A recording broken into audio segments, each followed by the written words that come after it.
So welcome everyone to the second and final day of the Schoenberg Symposium, to the second leg of our intellectual marathon. I'm glad that everyone made it here. Your reward for coming early and spending all day here is a reception at the end of the day. So I hope you'll be here to join us for that. So if you don't know who I am, I'm Lynn Ransom. I'm the curator of programs. I just wanted to make a couple of announcements about the Schoenberg Symposium before we begin. We do a lot of things. There is a brochure that sort of outlines what we do. We have an online lecture series, and the next one is December 6th. It's a Friday, I think December 6th. And it is Ali Nouri who will be speaking on the Dalil al-Khairat, which is a devotional, sort of the medieval bestseller, the equivalent of the Book of Hours in the Islamic tradition. And he'll be talking about several of our manuscripts. We also have a fellowship program. I invite people who are not living in Philadelphia to apply for our 1-month research fellowship program. Applications go out March-ish, and they're usually due by the end of April. I also want to point out, I don't think we mentioned this yesterday. If we did, I'm sorry. Our journal is out now. The fall issue has come out. It's on Project Muse. It's open access. You can go to the Project Muse site and read all of the articles. And I wanted to point out our print volume, which did not make it in time for the symposium, has the cover of LGS 459, which Hannah spoke about on Thursday. And it's on the cover because one of our speakers who was not able to come, Abdulaziz Al-Taibe, wrote an annotation. He spent his Sims graduate student fellowship working on the manuscript, and so I think it's worth the read. All right, so with that, I will begin our first session. Our first speaker is Christine Roughan. She is a postdoctoral research associate at the Center for Digital Humanities and Manuscript, Rare Book and Archive Studies at Princeton University. Christine earned her PhD in the Ancient World from New York University in January of 2023, where her doctoral work explored a pre-modern astronomical curriculum and its continued use in Greek and Arabic between the 2nd and 3rd centuries CE. Dr. Roughan's postdoctoral research at Princeton applies computational approaches to the study of manuscript transmissions in the Mediterranean world, particularly of mathematical and scientific works. And for the last 2 years, she served as an instructor at the Vienna Handwriting Text Recognition Winter School, hosted by the Institute for Medieval Research of the Austrian Academy of Sciences. Her paper, as you can see on the screen, is entitled, Because the Book is Known Among Scholars, Editorial Strategies in Graeco-Arabic Curricular Works. Please join me in welcoming Christine. There you are.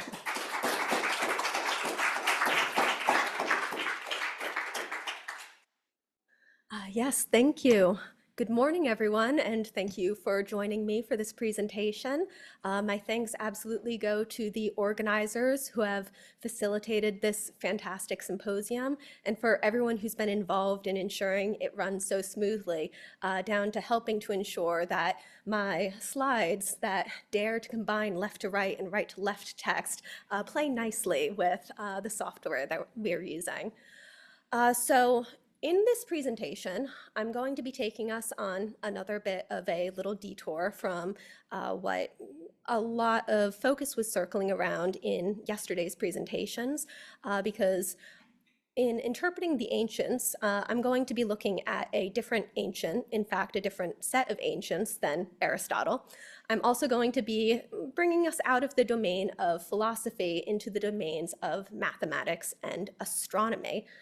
So to offer us a little bit of an overview, a roadmap for what we're covering, I'm going to start by offering just a little bit of background on this particular figure, Nasir ad-Din at-Tusi, who is our editor of focus in much of this presentation, and something called the Middle Books curriculum.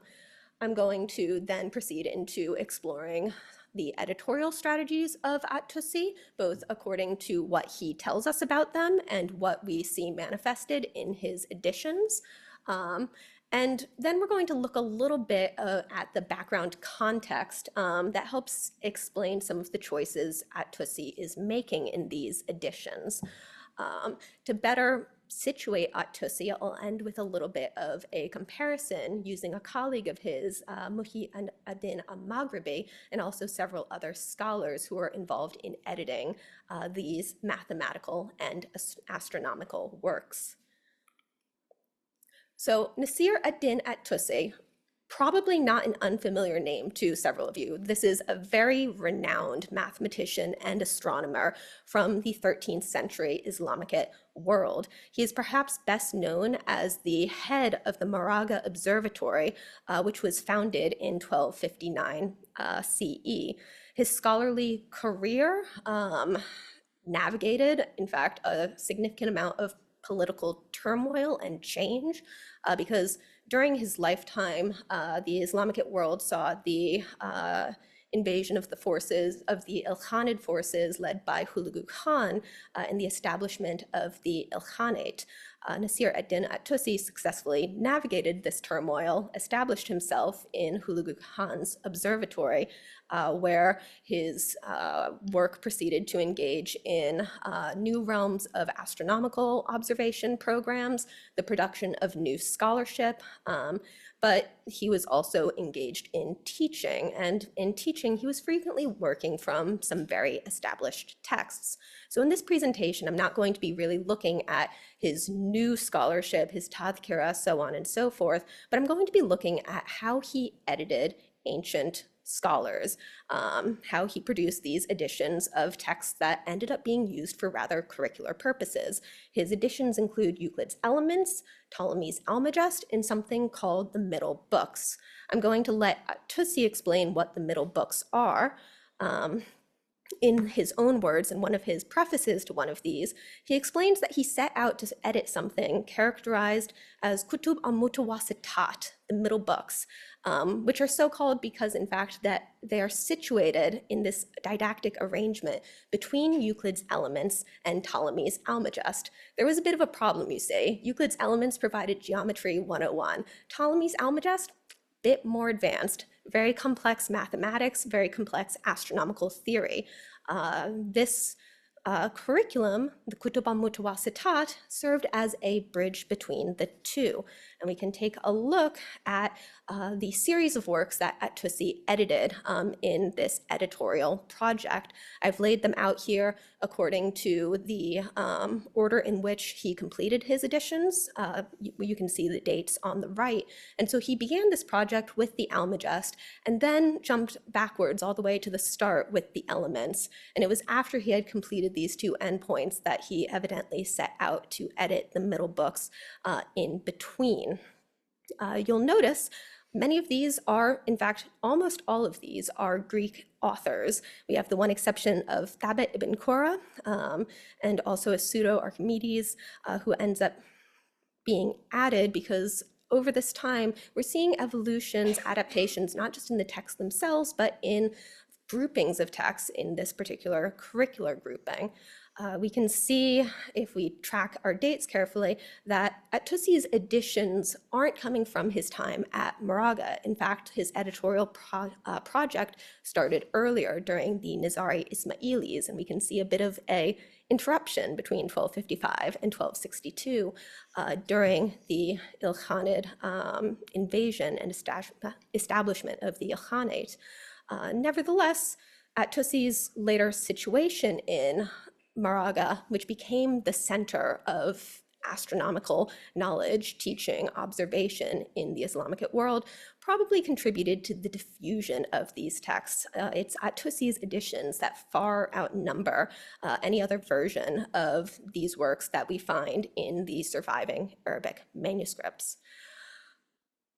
When it comes to this curriculum, I've laid out these materials as edited by At-Tusi, but I want to emphasize this curriculum was not an invention of At-Tusi. This was something, a received tradition. And in fact, the Kutub al-Mutawasitat in Arabic seems to have its origins already in the 9th century, very rapidly after these works were translated out of Greek into Arabic. This is plausibly because before their translation into Greek, a core grouping of these works, spanning from approximately Theodosius' Spherica through Hypsicles' Ascensions, were already being circulated as codex groupings in Greek late antiquity. We get passing references to something called the Mikros Astronomomenos, which is translated in modern scholarship as the Little Astronomy. The solid evidence for the existence and actual usage of this is scant, but when we put the pieces together, this seems to have been a corpus that was being circulated and used for the study of astronomy throughout Greek late antiquity. I think it might have had a nucleus that goes back to Galen, if we're generous with our readings, but our focus in this presentation is not the origins of this tradition, but rather what it was by the time At-Tusi was working with it. The last thing I'll note about this arrangement is the arrangement of the Little Astronomy middle books proceeded in a particular order. And this order seems to have been intentional. We get comments from John Philoponus, in fact, that seem to allude to some kind of philosophical arrangement from more precise knowledge to more particular knowledge. Theodosius' Spherica treats purely of spherical geometry. Autolycus' On the Moving Sphere takes that geometry but puts it in motion. Euclid's Phenomena deals with the particulars of astronomy. So there is a logic to this, and we'll come back to that. But the last thing I'll offer, because I suspect one or two or more of you don't have an excuse to be well-versed in ancient Greek mathematical texts, is a couple notes on the structure of these. These works, with the exception of the Almagest, are structured in a particular way, one or more books which comprise a series of mathematical propositions. Each of the propositions proves a particular mathematical point, and the series of propositions proceeds in a very logical way, such that later propositions usually depend on what was already demonstrated in earlier propositions. I'm offering a sampling of topics. If I had shown the diagram for book one, proposition one, you would probably immediately recognize the equilateral triangle set in two circles. But this is just a sampling of what a proposition might set out to prove. Let's come back to At-Tusi. For not all of his editions, but for a couple of them, and most notably his editions of the Almagest and the Elements, he attaches to the text very informative prefaces in which he lays out his approach as an editor. And so for the Almagest, there are a couple important points that he highlights. He describes how he's taking pains to clearly identify what was original to the ancient author and what is new material that he himself is adding to his edition. And he's doing this both on the level of the text and on the level of the mathematical diagrams that accompany these very mathematical texts. We get this interesting line about how he's using color in some way to distinguish original and subsequent diagrams in his editions, and we'll see examples of those. In the Almagest preface, he offers this interesting comment about why he's doing this. He's taking on this burden because the book, the Almagest, is known among scholars who specify it in their discussions, and they're very accustomed to citing particular mathematical points or diagrams in particular ways in their teaching, commentaries, other scholarship, and so on. So At-Tusi is responding to just a scholarly reality of his time. His preface to the Elements also gives us some useful insights into his editorial project. 3 points that I'll pull out. Firstly, one of the things At-Tusi is doing as an editor is condensing the text, is streamlining the text. One thing about ancient Greek mathematics, they are very mathematically rigorous. They are also very repetitive. At-Tusi is trimming a lot of this down. Point two, as he had mentioned in the Almagest, he's adding material to this text as well. So he's condensing the original text, he's adding new material, and the material he's adding is both scholarship from scholars prior to him and his own contributions. In fact, it's in the Almagest that we get a dissemination of his very important mathematical concept of the at-tusi couple. That's not actually the place where he originates the idea, but it is likely an important vector for how that idea ends up being disseminated. And then this third point, again, he is emphasizing, as he did in his prior preface, the pains he's taking to distinguish original material and his added material.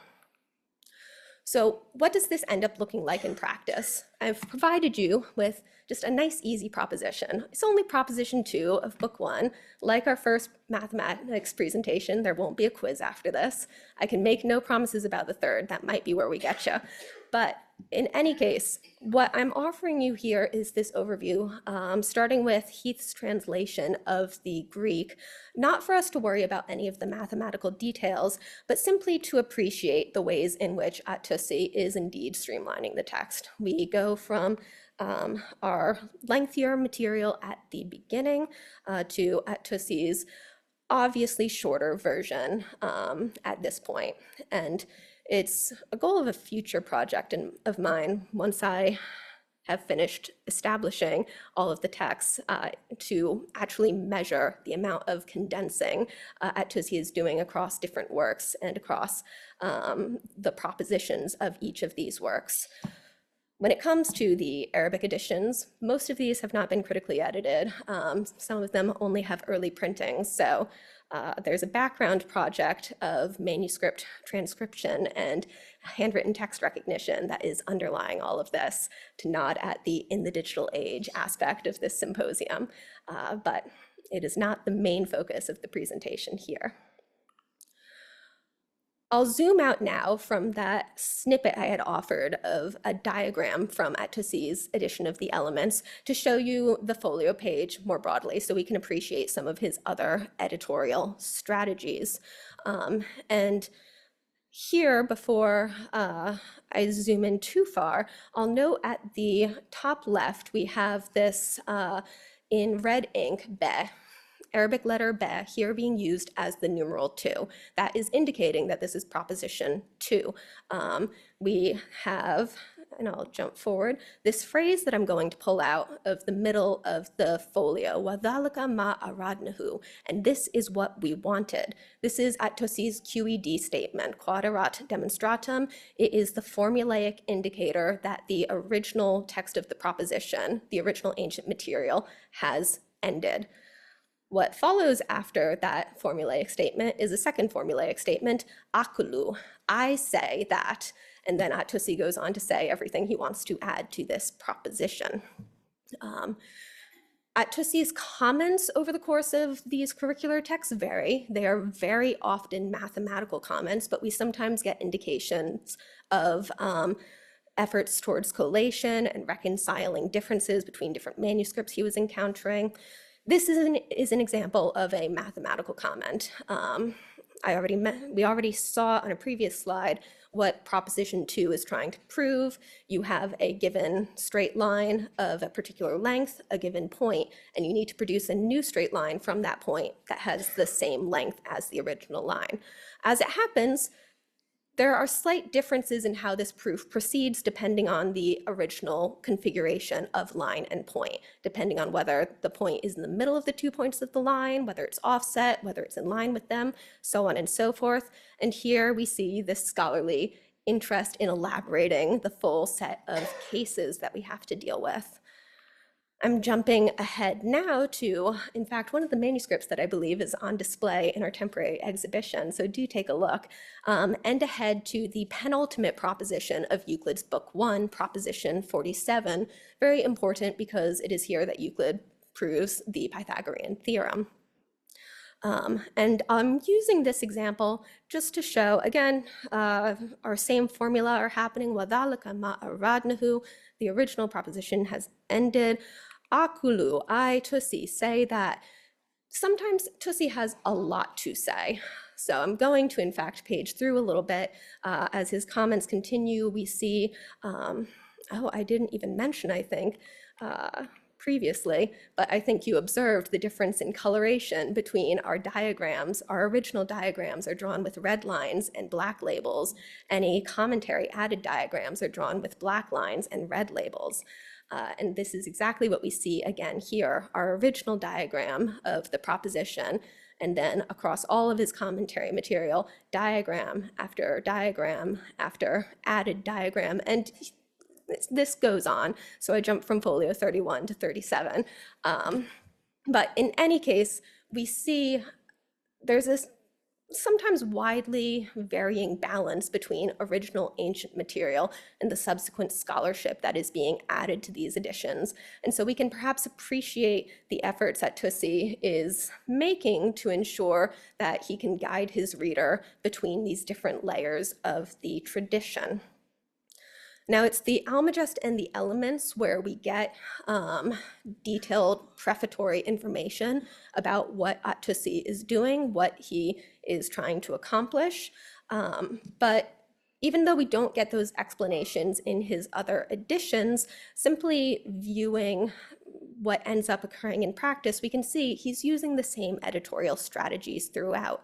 So now we're moving into one of the middle books, At-Tussi's edition of the Spherica of Theodosius, where you already, even not knowing Arabic, can see our original Theodosian diagram on the right and the supplementary added diagram on the left, distinguished by their colors. We can zoom in to وَذَلِكَ مَا أَرَادْنَهُ, and this is what we wanted. This is the end of the ancient author's material. I Tussi say, akulu, and so on it goes. At-Tussi tells us why he's doing this. In the preface to the Almagest, he tells us because the book is known among scholars, he's taking these pains. The scholars are accustomed to citing particular locations, to making reference to specific mathematical points. And I'm going to show a few examples of that. In this snippet of a manuscript folio, my concern here isn't the main text, though I'll tell you it's Proposition 1 of Book 3 of the Elements, again in At-Tussi's edition. My concern instead is with these very, very terse marginal notes. Yeah, aleph, aleph, be, aleph, sod, lam, aleph, aleph, lam, dal, aleph, which I've already offered a little bit of a hint about what these might be. They're not mostly abbreviations, but they are numerals. They are the system of abjad numerals that were used in Arabic. And so translating these very terse references are just citations. This is Book 1, Proposition 11, Book 1, Proposition 2. The third was actually an abbreviation for the definitions, which usually precede the propositions. But then we get back to Book 1, Proposition 31, Book 1, Proposition 34. And we see this practice of annotation happening in At-Tussi's editions. It's going back to that fact I mentioned at the beginning, that these mathematical texts proceeded in very particular logical ways, so that later propositions depend upon what was already demonstrated in earlier propositions.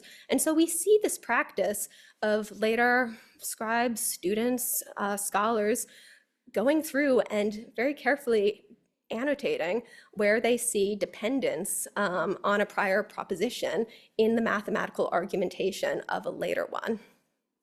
These examples are all situated in the Elements, as I mentioned.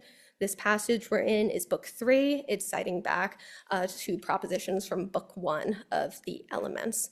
But this practice is not new to At-Tussi, and so going a little backwards in time to, in this case, Euclid's Phenomena, one of the middle book's texts, and in a version prior to At-Tussi's edition, we find these very interesting marginalia, which I've drawn out here.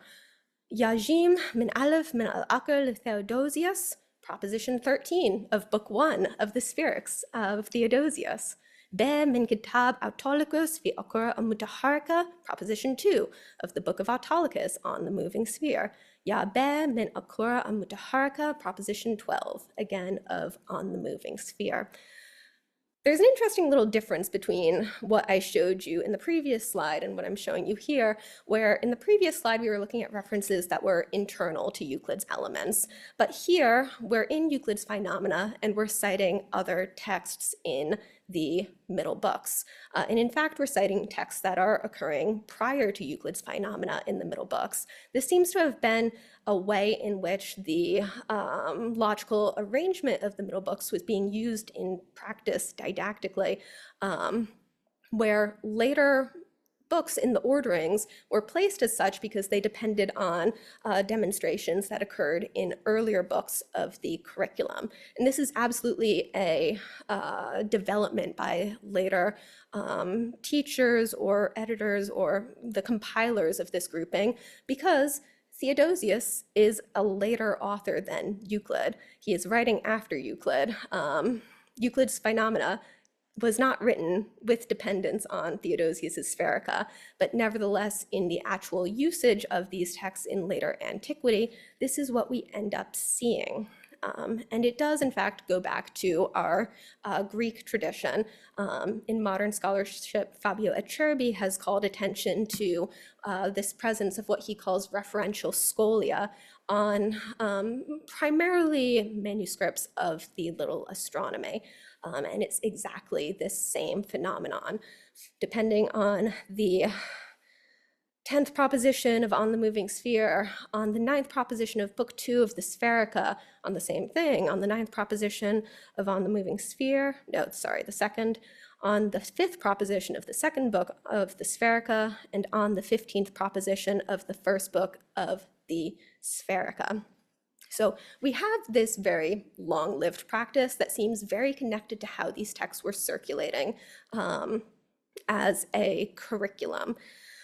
It's not limited to that circulation, and so these kinds of citational practices are not only internal to manuscripts of the Elements or the middle books. They appear all over the place in Arabic commentaries and relevant scholarship, and they are so pervasive that I don't even have to take us into the weeds of the main text of any of these, because I'm pulling out examples from the very titles of these treatises. We can look at Ibn al-Haytham, very important, significant mathematician of the 11th century.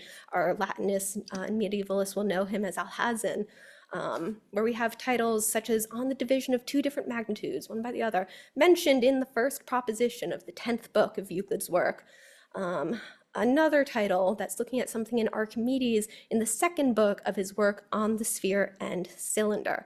This is not unique at all to Ibn al-Haytham.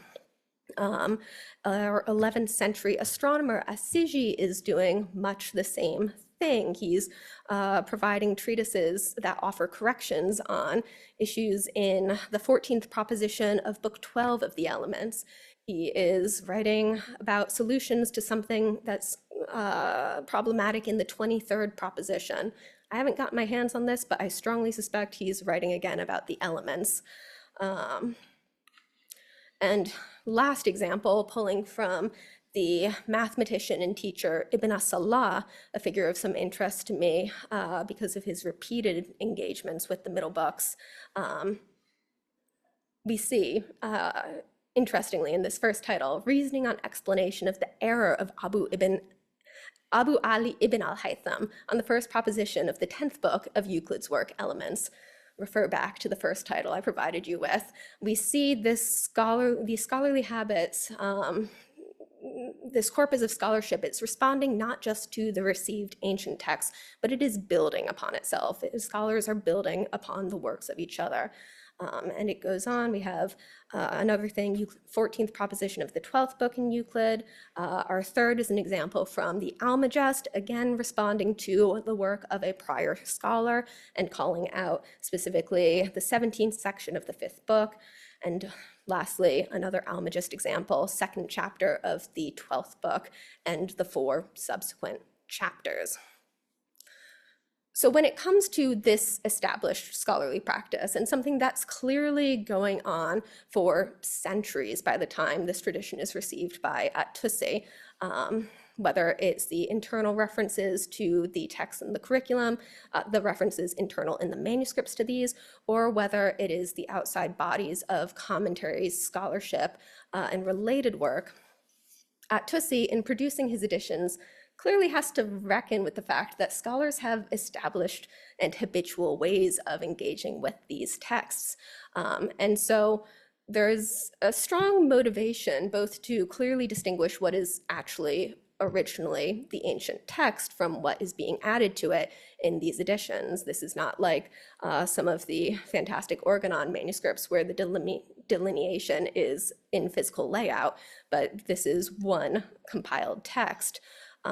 In addition, he has to take great care to ensure that Proposition 1 of Book 10 is always Proposition 1 of Book 10. Otherwise, all of this starts to fall apart. I'm going to hop over now to a little comparative example, looking at the scholarship of Muhyi ad-Din al-Maghribi, who was also involved in editing these texts. He's a useful counterpoint to At-Tusi because he was in fact a colleague of At-Tusi's at the Moraga Observatory. In fact, there's an account which Bar Hebraeus recounts in which he tells us that al-Maghribi reported that he came to the Moraga Observatory after having been captured by Ilkhanid forces, and it was his claims to expertise in the astral sciences which saved his life and had him sent over to work in the observatory. Like At-Tusi, al-Maghribi was involved in the various dimensions of scholarship at the observatory.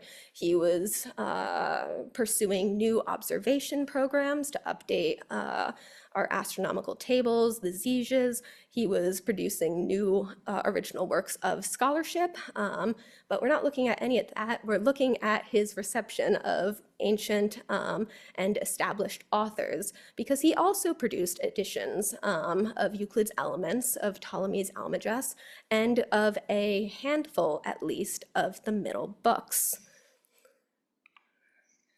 The handful that we scholars are presently aware of, being Theodosius's Spherica, Autolycus's On the Moving Sphere, and Menelaus's Spherics.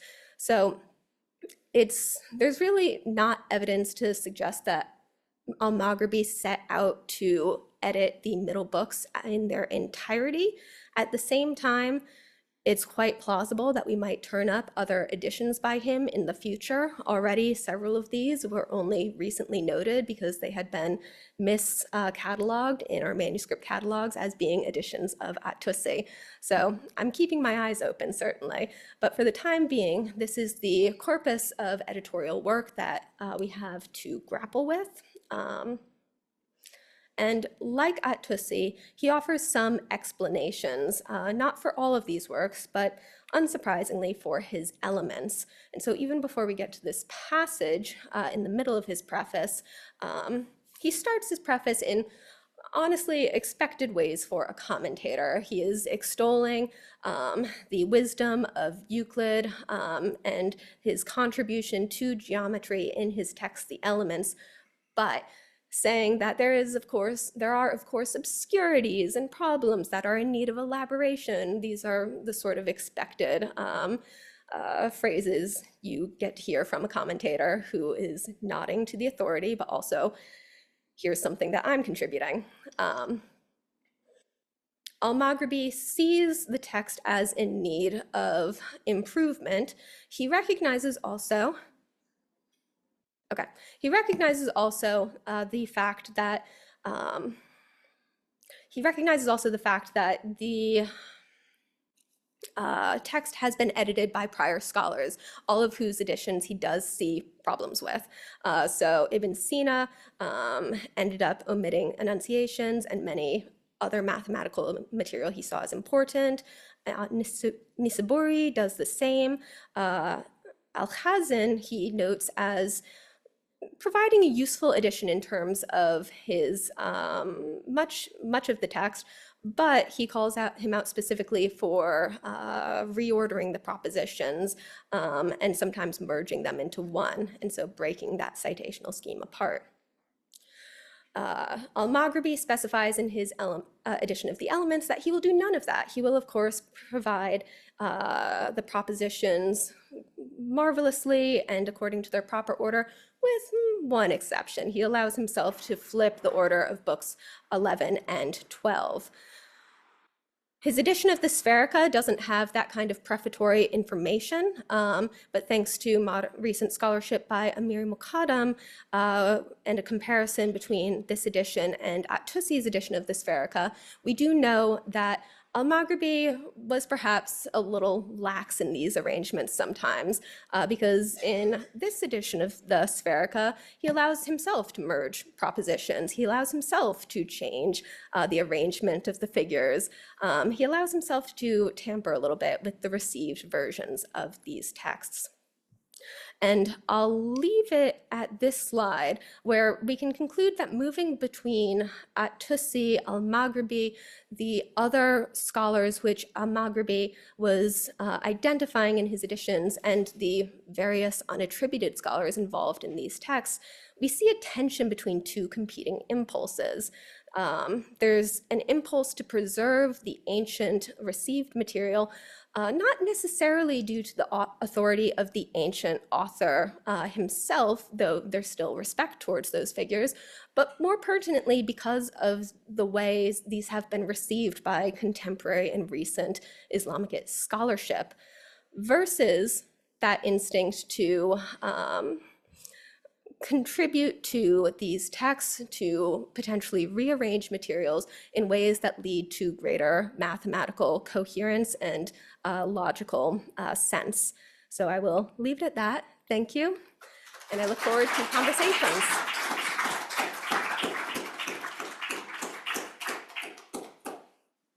Thank you, and thank you for that reminder about the manuscripts that are on view. It's a different group today. So our next speaker is Fabio Pagani. Dr. Pagani is an assistant professor of Greek and Latin at the Catholic University of America in Washington. He is a specialist in the interactions between classical and Christian learning in the Middle Ages in the East and the West, with a particular focus on the reception of Greek philosophy, mainly Aristotle and Plato, during the Latin Middle Ages through the Italian Renaissance, with a particular attention to the roles played by Byzantine intellectuals. He's been published widely in a number of academic journals and has been recognized through fellowships at the Warburg Institute, Dumbarton Oaks, and Princeton University. Today, he will be speaking on an exciting recent discovery in his paper entitled Plato's Text Between Philology and Philosophy, Gemistos, Pletho, and His Books. Where is he? Oh, he's behind me.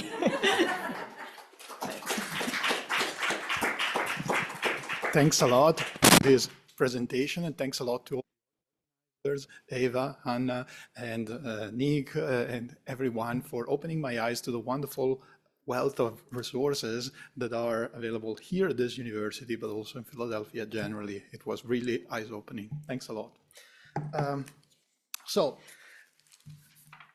my talk today is going to be about essentially two philosophers. You know, yesterday we heard a lot about Aristotle, this morning about Greek mathematics, and we heard a lot yesterday about the reinvention of Aristotle.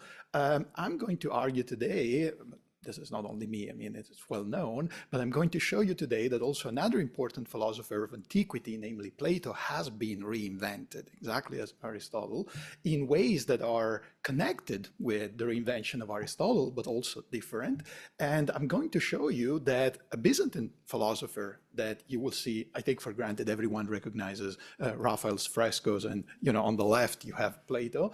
On the right, we have probably because the identification is not certain, this is a fresco by Benozzo Gozzoli in Palazzo Medici Riccardi in Florence, what is the only surviving ritratto, sort of portrait of Gemistos Pletho. Now, we all know Plato is in the 4th century BCE. Gemistos Plato, just chronologically, was born around 1360 and passed away either in 1452 or in 1454. There is uncertainty about the year of his death. He spent the majority of his life, at least the first part of his life, in Constantinople, studying probably at Adrianople or at another Turkish city for some years, but there is a lot of uncertainty about that. And then in the second part of his life, and once again, this is another part of his biography we're not entirely sure about, for reasons that we don't know, he was asked to leave Constantinople, and he was sent, or maybe he went out of his own will, to the southern Peloponnesian city of Mistra, in the vicinity of ancient Sparta. And there he spent all the second part of his life, from the beginning, roughly speaking, of the 15th century, down to the year of his death, as I said, in the year 1452 or 1454. With an important exception, because in the year 1438 and 39, at the time of the Council of Florence, he made it to Italy, where he accompanied the Byzantine Emperor John VIII in Florence, and that's probably why he ended up being painted at the Palazzo Medici Riccardi by Benozzo Gozzoli. So these are the rough datas that we have to bear in mind. In the middle, there is one of his manuscripts, and I will tell you a lot about his library. I mean, he is meaning Gemistos Pleto's library and his books in the remainder of this talk. You will probably have noticed that there is a certain similarity between the name of the philosopher on the left and the name of the philosopher on the right. That is entirely intentional. The real name of the guy on the right was Gemistos. Gemistos in Greek means full. At some point in his life, he decided to go by this nickname of Platon, which means exactly the same, but with a kind of more formal name, precisely because that nickname reminded people of Plato. So there is an intentional association between, as I said, the philosopher on the left and the philosopher on the right, that the philosopher on the right intended to present as such. Okay, these are just the basic facts to make sense of everything else that I will be saying in the rest of my talk. How do I move to the next slide? That's perfect. Now, these are the main points that I want to cover. I will tell you a little bit more about the scholarship, not on Plato, because that would take an entire conference, but what has been done in recent years on Gemistos Plato, and then my project, because the one thing I did not mention, I have been for a number of years writing a book on Gemistos Plato and his philological work on the ancients. And then I will say a few things about the criteria that informed and inspired Gemistos Plato in his philological work, and then I will touch on the general topic of reinventing an ancient author, so the reinvention of Plato, by arguing that within this process, and we see this clearly with Plato, within this process, the philosophical reinvention and reinterpretation could not be separated from the reconstruction of the text. The two issues, namely reconstructing a text that by the time we hit the 15th century was also largely corrupted due to the process of philological corruption of the text in the Middle Ages, and the philosophical interpretation, they end up interacting with one another in ways that are enormously stimulating and, from my point of view at least, extremely fascinating. What has happened? I will start from point number one in recent scholarship on Gemistos Plato. Now, Gemistos Plato has been rediscovered by modern authors, by modern scholars, let's say, in the 19th century, because in 1858, and that is really the year where modern scholarship on Gemistos starts, a French scholar whose name is Charles Alexandre discovered in some manuscripts, both in Paris and in Munich, the fragments of a treatise called in Greek nomoi, so that translates laws, where fragments, so a treatise that wasn't really complete, where there were some material that to him was surprising, let's say, maybe even puzzling, namely a number of prayers to pagan gods. namely Zeus, Poseidon, Hera. So it seemed very much like someone in the 15th century was, or at least this is how Charles Alexandre presented the situation, was still interested in venerating and in praying to the pagan gods. This was long considered by Alexander and by many other people as a key piece of evidence for the very shady phenomenon that was called the neo-paganism of the Renaissance. Namely, was there anyone in the Renaissance that really rediscovered the religion of antiquity and ended up believing that? And this, of course, entered that discussion and attracted a lot of people well beyond the realm of Greek philologists. It became really a matter of interest for Renaissance historians. And the discussion went on and on. There was an important book published in 1956 where Francois Mazet argued in favor of Gemistos' alleged neo-paganism. He said he was someone who really believed in those ideas, and in a way, he was the head of a group operating in southern Greece that venerated the ancient gods. And this, of course, has proven enormously controversial. In the last 20 years only, 2 books have come out with 2 entirely different theses. Now, the book on the left by Nikita Siniosoglu argued that Gemistos is a pagan, and therefore those fragments should be taken at face value, and so on. Whereas the book on the right says that Gemistos was essentially a Christian, and those fragments, well, Hladky has a big problems trying to make sense of those fragments, but he tries to say that they are somehow to be taken as a private book, a kind of literary experiment, something that should not be taken at any rate at face value.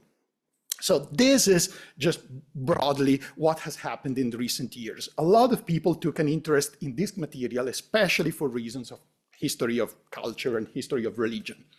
Now, what I have done when I started working on this material has been something rather different, at least at the beginning. But at one point in my research, I thought that what I was doing could be useful to contribute to this ongoing discussion. Now, at the beginning, when I first started being interested in Gemistos Pletho a number of years ago, I was interested in him for completely different reasons, for reasons of Greek philology. What kind of role did he play in the transmission of the text of Plato? Because at the very beginning, my involvement in this story, and we'll come to this in a moment, this is the structure of my book, was connected with the textual transmission of Plato and with the investigation of how Plato was transmitted in the late Byzantine era. And I was fortunate enough to identify the hand of this Gemistos Pletho in a manuscript containing Plato's laws in Venice. And at that moment, I became interested in this story, and I sort of started reading his treatises and understanding what was happening in this small niche of scholars discussing about neo-paganism of the Renaissance. Now, after a number of years, this is finally the structure of my book, which has been accepted and will come out at some point, hopefully in the not too distant future. After a general introduction where I explain the status of the scholarship on Gemistos Pletho, I have tried to take a completely different approach, and in a certain sense, while other scholars who are philosophers and theologians, they sort of took an approach that I would, just to simplify, call top-down, from general problems to specific issues, I have tried to continue my philological work and to take an approach that, just to simplify, I would call bottom-up, essentially. So let's look at the evidence and say what the evidence says, and if it allows us to say something more than has been said so far about these issues. So I have tried, which was something that had not been done, to reconstruct the library of this scholar, namely to look around for how many copies of his texts are still surviving in modern libraries. And I have found that some people had started this job, namely Francois Mazet in the 50s and Aubrey Diller, but they were focusing on copies, on manuscripts containing the treatises by this guy. Now, that was enormously useful, and in the 50s, they had already identified 4 manuscripts coming from this guy containing various philosophical treatises written by him, but nobody had tried to sort of identify the books of ancient authors, the ancient that were the ancient texts owned and annotated by Gemistos Pletho. And this is what I've tried to do. It was also possible because in the 70s and 80s, there was this major project, Repertorium der griechischen Kopisten, where a number of hands of Greek scholars were published for the first time. And it's unfortunately, it's pity that Christian Brockman is no longer here. Christian Brockman opened the way, so to say, for this new investigation by identifying the first manuscript of Plato, copied to a certain extent and annotated by Gemistos Pletho. So I sort of followed in a path that has been started by Brockman before me. And I put together, in total, I found 10 manuscripts owned and annotated by Gemistos Pletho. Three out of these 10 were the dialogues of Plato in different copies. One manuscript contained the first 7 tetralogy, another manuscript contained the Republic, and another one, the one that I found first, the Nomoi, so the Laws and the 9th tetralogy. So the total is 10 manuscripts, and this monograph will be devoted to what I have found in these 10 manuscripts that I have assessed for the first time in their entirety. So the old that were already known in the 50s and the new ones that I have identified and other people have identified in the last 30 years. In the second chapter, I focus on the various copies of the text of Plato. In the chapter 3, I look at the other copies, the other manuscripts that were not Plato. So there is Strabo, there is Herodotus, there is Euclid, so various other authors, all authors of Greek prose. Now, these 10 manuscripts are united, apart from the fact that they all contain the hand of Gemistos Pletho, by 2 important features, which are somehow very distinctive. On the one hand, they contain, all of them in different quantities, passages that have been erased, so passages that have been taken out of the text. And then, on the positive side, they all contain, to different extent, as I said, useful textual intervention. They contain improvements to the text. What I had noticed is that these 10 manuscripts had been used in different ways by various scholars of Greek philology who praised the quality of the text and who thought that somehow this manuscript could be useful for the Constitutio Textus in different ways. But nobody had really looked at these manuscripts altogether. That's the thing. They had been used by various classical scholars in preparing their critical editions, but not studied as a thing per se. So these are chapters 2, 3, and 4. Chapters 2 and 3 are about Gemistos as a philologist, so what he has written or added in his manuscripts, and chapter 4 is what he has taken out. And then chapter 5 is about what can we learn from this kind of meticulous, painstaking work on the manuscript for the bigger picture that has divided the scholarship on Gemistos in the last 20 years. So religion, political philosophy, Gemistos as a Platonist.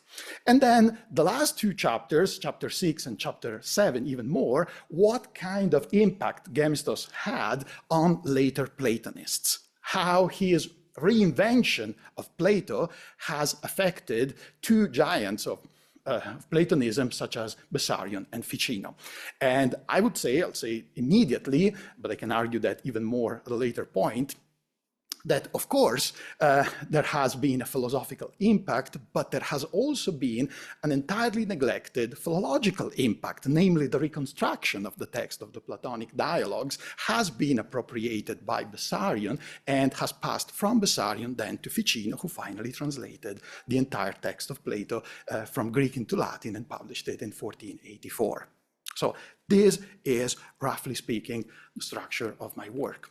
So let us look at these specific 10 manuscripts that I have been working on now for a number of years. The first 3, as I said, are copies of the Platonic dialogues. What else is there, apart from Plato, in the library of this humanist?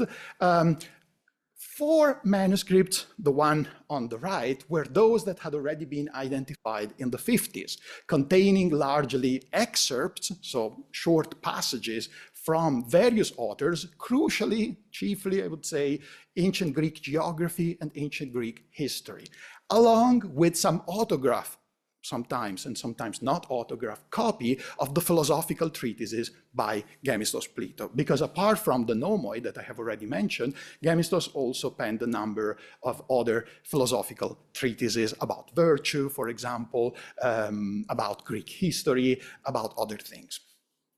What else is there that has come out in the last 30 years, roughly speaking? A copy of Herodotus, Gemistos' own Herodotus, a copy of Euclid, and then a kind of miscellaneous manuscript, Monachensis 85, containing Demosthenes, Plutarch, and other Greek historians. There is some Synesius, and there are some other Greek historians in there. We also know for a number of reasons that there were in his library a copy of the Iliad of Homer, because he refers to that. I was not able to locate that, but it will be interesting for other reasons. There was certainly a copy of the Geography of Strabo. There was certainly a copy of the Almagest. There was certainly a copy of the Orphic Hymns. Now, these are books that we don't have, but we know for a number of reasons that he must have had and probably heavily annotated. Clearly, there was much more than this, but this is what I can say so far with certainty. Clearly, a scholar would probably have more than 10 books in his library or more than 15, but these for sure, probably much more. The fact that he died at the very end of the Byzantine Empire did not really help. His library was not kept together. It was most likely sold. Some of the manuscripts bear the signs of the copy being sold immediately after his death. Cardinal Bessarion, who was a humanist, that we've already been talking about yesterday, who had been a student of Gemistos Pletho, made an effort to collect some of the copies of the library, some of the manuscripts that were owned by his teacher, and that's why among the various shelf marks, the shelf mark Marcianus, Graecus, and so on looms large. You know, it's in a number of these books, because those books, Marcianus 189, 88, 379, those were the books retrieved and recovered by a student of Gemistos Pletho, namely Cardinal Bessarion. That's why we have so many of his books in Venice. Okay. Now, if we open these books, what do we find?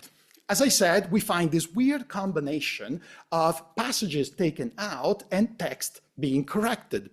Now, it would take a long, long time to assess the quality of each and every change that I found in these 10 manuscripts to the various ancient authors that Gemistos corrected. But it is fair to say that Gemistos was and has to reclaim a spot in the history of Byzantine philology, because he has done a lot of work. I have taken a long time to transcribe everything he has changed in his manuscript and filled approximately between 70 and 80 pages of notes in a gigantic appendix that Cambridge University Press does not want to publish as a part of the main book. It wants to make available as part of the resources, because this is only stuff that philologists will look like, and they are right. It's fair. But in any case, it's a huge amount of philological work that I have transcribed.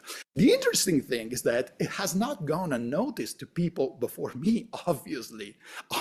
For example, this is an image of Gemistos' manuscript, Laurentianus 80.19, of Plato's Republic, where the text has been let me see if has been sort of slightly changed. You can see here the way he works on manuscript. He just erases something and changes the handwriting. You can see it here. This is him again, adding on the margin something. Of course, scholars who worked on the text of the Republic, they had noticed that. And this is how Gemistos appears right now in the Oxford classical text of Plato's Republic. So Laurentianus 80.19, PC, that stands, of course, for post correctionem. So a lot of these changes made to classical texts by Gemistos Pletho, they do exist in the critical apparatuses of our editions, but they are under somehow vague sigla, manuscript Laurentianus post correctionis, simply because the hand had not been identified. So this book has been an attempt at putting together a lot of material that had been seen by scholars, but not really understood as such, as a unit. And therefore, it was simply buried in the critical apparatuses of a number of editions of Greek prose texts. In certain instances, this is one of them, the last editor of the Republic, so Slings, has decided that the correction by Gemistos Pletho, in this case, ie, instead of eie, of course, an obvious correction by itacism, because in Greek it would sound e, both of them, even though they are two different verbs.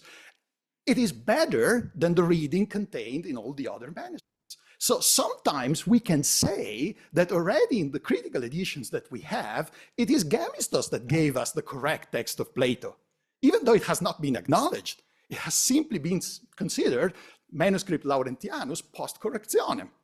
Okay, so that's why I say he needs a spot in the history of Byzantine philology, for good or for bad, because someone who erases manuscript will probably not get an only positive evaluation. But in any case, he has done interesting stuff as well. Here is another example from another manuscript. You see, here is him again in the text. Clearly, the text contained the reading nomothetesin, so legislation, nomothetesin. This is the text of Plato's Laws, 701 B7, and this is the Bude edition by De Place in the 50s. Again, it's him, changing the text, erasing nomothetesin, so legislation, and changing it in nouthetesin, which means advice. It's the sort of more friendly correction that a parent would do to their children, and this is really the context. Again, the correction had not gone unnoticed. If you open the Bude edition at the relevant page, you're going to find it. But again, it's called KC. And if you go at the very beginning, it tells you that KC is the corrector of the manuscript K, anonymous corrector. Well, no, it's not anonymous. It's Gemistos. Again.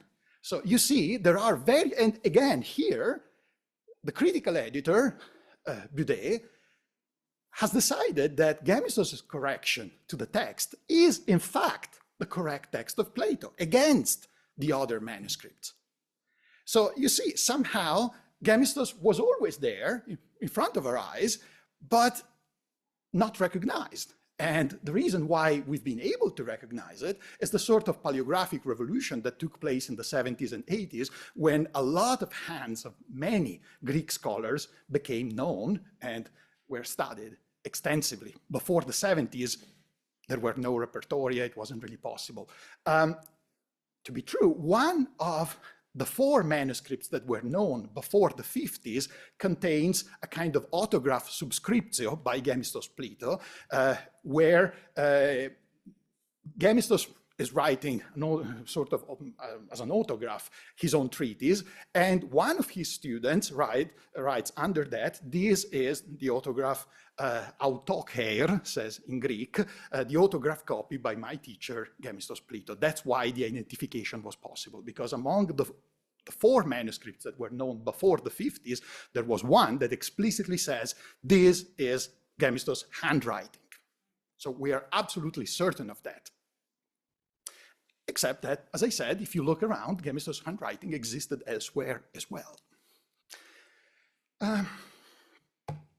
As I said, it isn't only about Plato.